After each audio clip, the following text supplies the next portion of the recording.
बजरंग बली की जय। नमस्कार मित्रांनो, चैतन्य फूड ब्लॉग मध्ये स्वागत आहे। मित्रांनो, आपण अनेक चॅलेंज तर देतच असतोय, पण आता एक चॅलेंज द्यायसाठी मी आलेलो आहे एका कुस्तीच्या आखाड्यामध्ये। कोल्हापूर म्हणलं की कुस्ती पायतान आठवतेच, पण कुस्ती बरोबरच पैलवानाचा खुराक हे महत्वाचं असते। आज आपण पैलवानांमध्ये अंडी खायची स्पर्धा लावतोय मित्रांनो, बघूया किती खातायत। कोल्हापूरच्या मार्केट यार्ड मध्ये श्री शाहू आखाडा या ठिकाणी आज मी आलेलो आहे। तर मित्रांनो, इथं अंडे आलेले आहेत आणि इथं शिजवायचं तर काम चालू आहे। 70 अंडे आणलेले आहेत, बघूया आता कोण खाते जास्त। अंडी या ठिकाणी उकडायला ठेवली आणि पलीकडेच रोजच्या व्यायामाची सुरुवात झाली।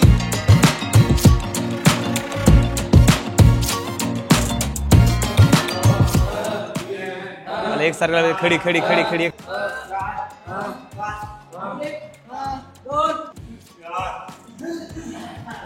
चल 5 मोज। पैलवान मोहरीचं तेल लावून कुस्तीसाठी सज्ज झाले। तेल लावल्याने आपल्या शरीराला ऑक्सिजन मिळतो आणि तेल लावल्याने काय होतं, आपले जे स्नायू ते लवचिक होतात। हे मनुक्याचा ज्यूस आहे। एक्सरसाइजच्या मध्ये मध्ये आपल्याला थकवा जाण्यासाठी, आपली बॉडी फ्रेश राहण्यासाठी हा मनुका ज्यूस घेतला जातो। हा स्वतः करणे। हा हाताची पकड, कंबर, पोटाची चरबी ह्याने कमी होते, आपली कंबरेत मजबूती येते, हाताचे जे स्नायू आहेत ते स्नायू ह्याने बळकट होतात। अंडी खायची स्पर्धा घ्यायची म्हटल्यावर मी पण जरा व्यायामाला लागलो। मला कोणतरी खाऊन दाखव म्हटल्यावर पाहिजे की ताकद। त्यांचे खूप स्ट्रगल आहे मित्रांनो।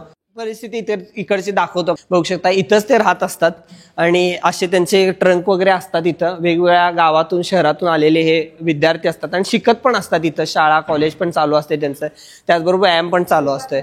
बघा इथं अशी त्यांचं सगळं साहित्य असतंय। कुठून आला आपण? तुम्ही कुठून आलाय? आटपाडीतच शिकायला। काय शिकताय? BA करताय आणि कुस्ती पण करताय आणि तुम्ही जेवण पण स्वतः करताय? हातानच बनवतो। काय काय करताय? काय रोजचं जेवण आपलं, चपाती भाजी नाश्ता। इथं आल्यावर हे जेवण करायला शिकला का आधीपासून करत होता? इथं आल्यावर कोण शिकवलं जेवायला करायला? इथं मोठं पार्टनर आहेत उमेश भाऊ, हे त्यांनी शिकवलं का? ओके, तर मित्रांनो बघू शकता यांचा स्ट्रगल। आम्ही व्यायाम झाल्यानंतर आम्ही थंडाई मारतो। ह्यात बडीशेप घेतले, काजू घेतलेत, अक्रोड घेतलेत, धने घेतलेत आणि विलायचीच घेतली आणि बदाम घेतले। ओके, कसं करताय? काय प्रोसेस असते याच्यानंतर? ह्यो आधी मसाला टाकायचा, बारीक करायचा, परत बदाम टाकायचं, काजू टाकायचं, अक्रोड टाकायचं, सगळं पेस्ट करून घ्यायचं, सगळे पेस्ट करून आणि पाण्यात घालून गाळायची, काढायचे।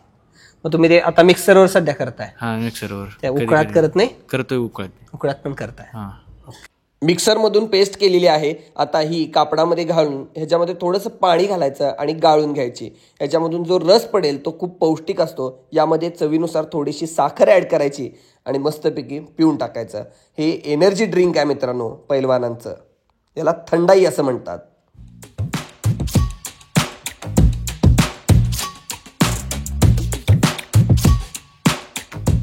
तर मित्रांनो, पैलवान मित्रांनी तयार केलेली थंडाई मी आता टेस्ट करतोय।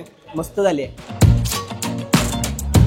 क्लास झाले, एकदम गोड आहे आणि काजू विजू भरपूर घातले, त्यामुळं इकडं थंडाई गटागटा संपवली आणि पलीकडे सगळी मांडी घालून बसली अंडी सोलायला।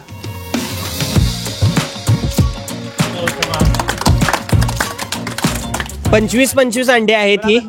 तर मित्रांनो, आपण कुस्तीच्या आखाड्यामध्ये अनेकदा पैलवानांना बघितलंय, पण या आखाड्यामध्ये कोण जिंकणार हेच आपण बघणार आहे। अशी लढत होणार आहे ही महाराष्ट्र विरुद्ध हरियाणा।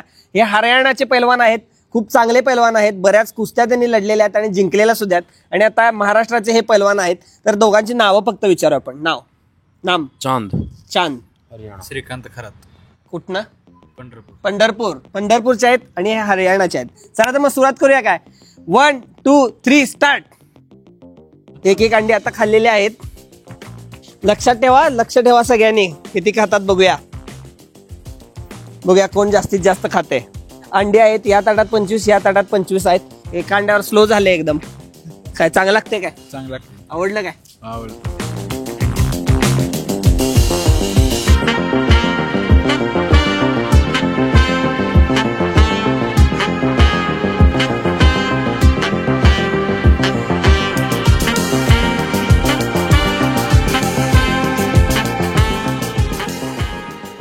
2 4 6 8 10 12 14 16 तर 9 अंडे खाऊन हरणाचा पहिलवान आता आघाडीवर आहे. तिथेच दादाची बघूया. 2 4 6 8 10 12 14 16 समसमान आहे.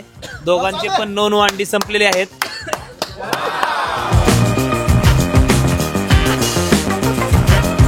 चलो चलो कमान. आपण पाहू शकताय की हरण्याच्या पालनाचा कॉन्फिडन्स किती मोठा आहे. जागा करायला लागलाय पोटात. तिथंच महाराष्ट्राचा पैलवान त्याला रागाने बघत आहे. जसा मार्का बिल बघतो तसा बघतोय की तुला सोडतीच नाही, तू 20 खा मी 25 खातो, असं महाराष्ट्राचा पैलवान आव्हान घेऊन बसला आहे. एक अंड्याचा घास एका घासात एक अंडी संपवत आहे रागाच्या भारात. आता आपण पाहू शकता.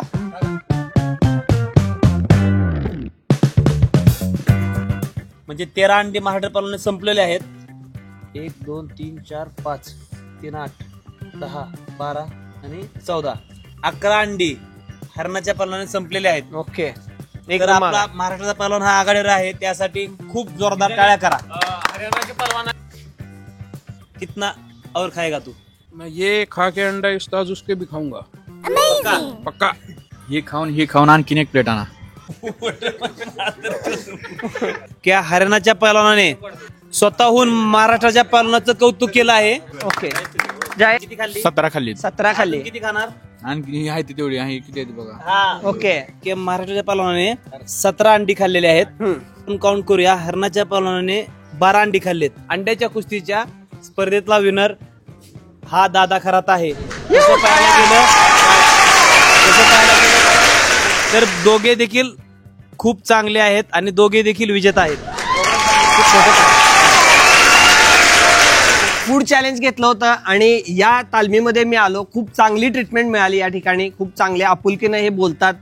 पैलवान आहेत आणि खूप चांगली मेहनत करतायत. सर सुद्धा पूर्ण सगळ्या कंट्रोल आहे सरांचा याच्यावर आणि छान स्पर्धा झाली. एकदम खेळीमेळीनं आणि पंढरपूरचा पैलवान जिंकलेला आहे फूड चॅलेंजमध्ये, चैतन्य फूड ब्लॉगच्या या चॅलेंजमध्ये स्पेशली. आणि सगळ्यांचं अभिनंदन. तर आपल्याबरोबर सादिक पटेल वस्ताद आहेत आणि हे सगळं नियोजन या आखाड्याचं यांच्याकडे असतं. त्यांनाच विचारूया की नेमकं पैलवानाचं आयुष्य कसं असतं, पैलवानकी करताना सुरुवात कशी होते आणि दिनक्रम कसा असतो. आता ही पैलवानकी आहे. ही पैलवानकी खरं बघा गेलं तसं तर हा गरिबाचाच खेळ आहे. बर. आणि इथं जी येणारी मुलं आहेत ही सगळी शेतकऱ्याचीच मुलं आहेत. बर. सगळी शेतकरी घरातूनच मुलं येतात. कसं राहतंय, एक मुलाचं एक वय असते. त्या वयानुसार त्या मुलाला तालमीत त्याचे घरचे नेत्यात. कोणाचं 5 वर्ष असते, कोणाचं 7 वर्ष असते, कोणाचं 10 वर्ष असते. आणि मग काय करायचं, जसा मुलगा मोठा होईल तसं त्याला लागेल तसं खुराक. म्हणजे खूप हालाकीची बराच खर्च असतो. खूप हालाकीची. म्हणजे तसं सर आता खरं तुम्हाला सांगायचं म्हणलं तर त्या पालकांनी काय करायचं, कोणाच्या दारात जाऊन 2000 घ्यायचे, कोणाच्या दारात जाऊन 3000 घ्यायचे, ह्याच्या दारात जाऊन 2000 घ्यायचे, असे पैसे गोळा करायचे. त्या पैलवानला जाऊन ते पूर्ण त्या पैलवानला तिथं त्या खुराकाला पोच करायची. त्याच्यानंतर त्याला 10 वर्ष तरी मिनिमम ह्यात सर किती 10 वर्ष तरी ह्यात सातत्य ठेवावं लागते.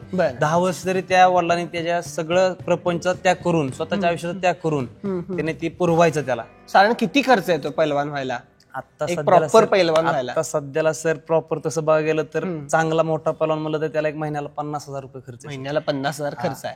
आरामशीर खर्च आहे. त्याला ज्या सुविधा पाहिजेत, काय त्याचं डाईट असेल. गेली 5 वर्ष झालं आम्ही शासनाचा पाठपुरावा करतोय आमच्या तालमीसाठी सुविधा मिळाव्या म्हणून. खूप तालमीची आता सध्याला दुरुस्त झालेली आहे. पावसाचं पाणी खूप बऱ्यापैकी, मुलांची दप्तरं भीज, शाळेला मुलं जाणारे आहेत, तिथंच त्यांना राहावं लागते, तिथंच त्यांना झोपावं लागते, तिथंच त्यांना खावं लागते. राहण्यासाठी व्यवस्थित जागा नाही. तर आम्हाला आत्ता सध्या खूप मोठी अपेक्षा आहे की जेणेकरून हे जे गरिबाचे मुलं आहेत, शेतकऱ्याचे मुलं आहेत, त्यांना न्याय मिळेल आणि त्यांच्या बी जीवनात एक काहीतरी सुवर्णयोग येईल. बर बर. हे आम्हाला खूप म्हणजे अत्यंत गरजेचे. आम्हाला तर एक चांगला राहण्यासाठी हॉल, आम्हाला एक शासनाकडून आता सध्या मॅटची गरज आहे. आम्हाला मॅट नाही, त्यासाठी आमचा पाठपुरावा चालू आहे की बाबा आता कुस्ती गल्लोगल्ली गावोगावी आता मॅट आलेली आहे आणि कुस्ती आता आधुनिक पद्धतीकडे गेलेली आहे. पहिली पूर्वी कुस्ती होती मातीवर, आता मॅटवर गेलेली आहे. मॅटवर तुम्ही काय कुस्त्या स्पर्धा खेळला तर तुम्हाला कुठेतरी तुमच्या आयुष्याला, करिअरला कुठेतरी एक चांगला तुम्हाला प्रवास तुम्हाला म्हणजे चांगलं तुम्हाला काहीतरी कुठेतरी एक पर्याय मिळेल की बाबा तुम्ही जेणेकरून कुठं रेल्वेत असतील, पोलीसमध्ये असतील, आर्मीत असतील, तुम्ही जॉईन होऊ शकता. कुस्तीबद्दल, तालमीबद्दल बऱ्याच गोष्टी सरांनी सांगितल्या. अधिकची माहिती पाहिजे असेल तर त्यांचा नंबर मी डिस्क्रिप्शन बॉक्समध्ये देत आहे. तुम्ही कॉल करून माहिती घेऊ शकता. त्याचबरोबर तुमच्या मुलाला किंवा स्वतःला कुस्ती क्षेत्रामध्ये यायचं असेल तर तुम्ही स्वतः त्या ठिकाणी भेट द्या. आणि शासनानं सुद्धा या सगळ्या सरांच्या मागणीचा आणि त्याचबरोबर तालमीतल्या मुलांचा विचार करायला पाहिजे अशी एक विनंती मी करतो आहे. आणि हा व्हिडिओ आवडला असेल तर नक्की सबस्क्राईब करा आणि कमेंटसुद्धा करा. धन्यवाद.